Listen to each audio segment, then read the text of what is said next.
Selamat datang di Akademikus. Nikmati kajian berguna dan bermutu. Sebelum lanjut, jangan lupa dukung channel ini. Plato lahir di Athena, pada 428 SM dan meninggal 347 SM pada usia 80 tahun. Plato lahir dari keluarga aristokrat. Plato adalah murid Sokrates. Ia mendedikasikan hidupnya untuk mencari kebenaran dan ia tidak menikah. Plato adalah filsuf pertama yang mendirikan universitas yang bernama Akademia di Athena. Plato menghabiskan hidupnya menjadi penulis dan pengajar di Akademia. Ia menulis beberapa tema penting yaitu tentang politik, negara, etika, teologi dan lainnya.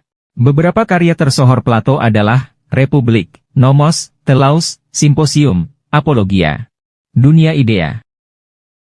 Menurut Plato, dunia kehidupan manusia terdiri dari dua dunia yaitu dunia ide dan dunia indrawi, kenyataan. Plato meyakini bahwa dalam diri manusia memiliki ide bawaan yaitu dunia ide dalam dirinya. Bagi sang filsuf, dunia ide adalah dunia paling sempurna dan menjadi sumber yang menggerakkan kehidupan manusia. Sedangkan dunia kenyataan bagi Plato adalah dunia tidak sempurna karena sebagai tiruan dari dunia ide. Contoh, bentuk sebuah gelas.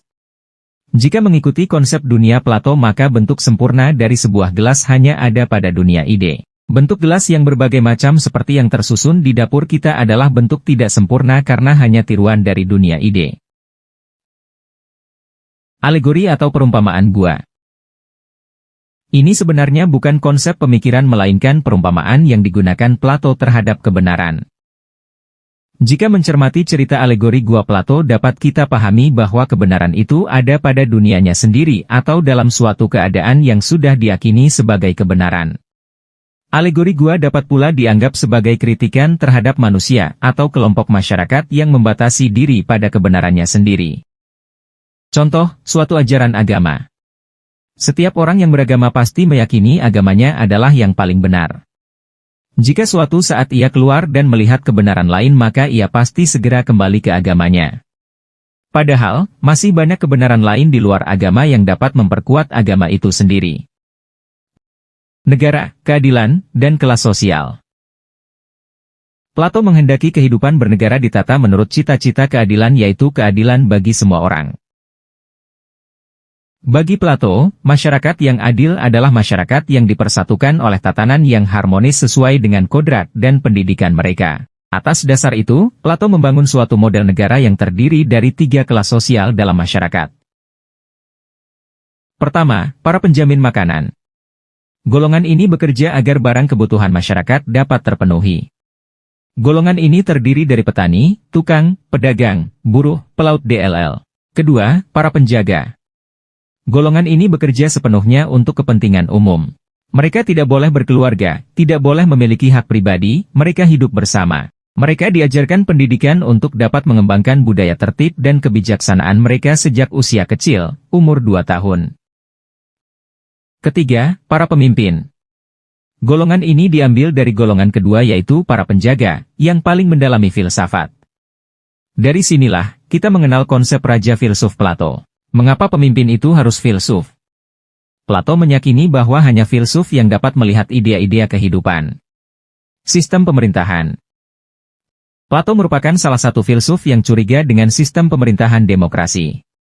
Bahkan, ia mengatakan demokrasi hanyalah sistem yang baik dari yang paling buruk.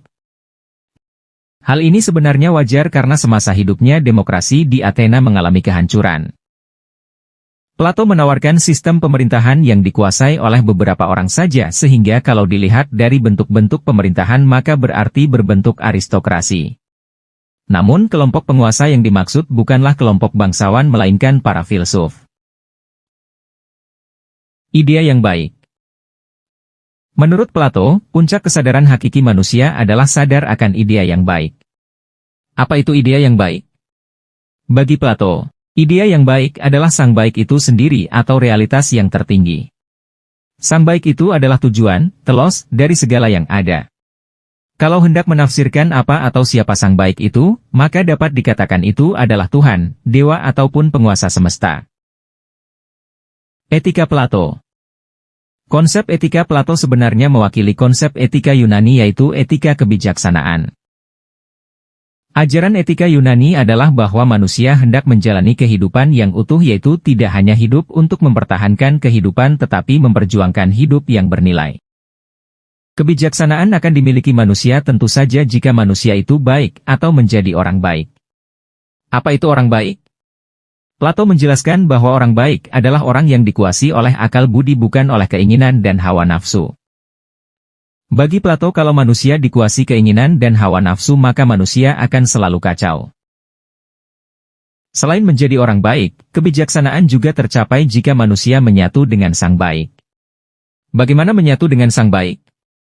Plato menjawab dengan cinta. Dengan kekuatan cinta itu kita menyatu dengan sang baik. Dengan begitu, kita akan mendapatkan kebahagiaan. Etika kebijaksanaan Plato dapat digapai dengan hidup yang bernilai, menjadi orang baik dan menyatu dengan sang baik.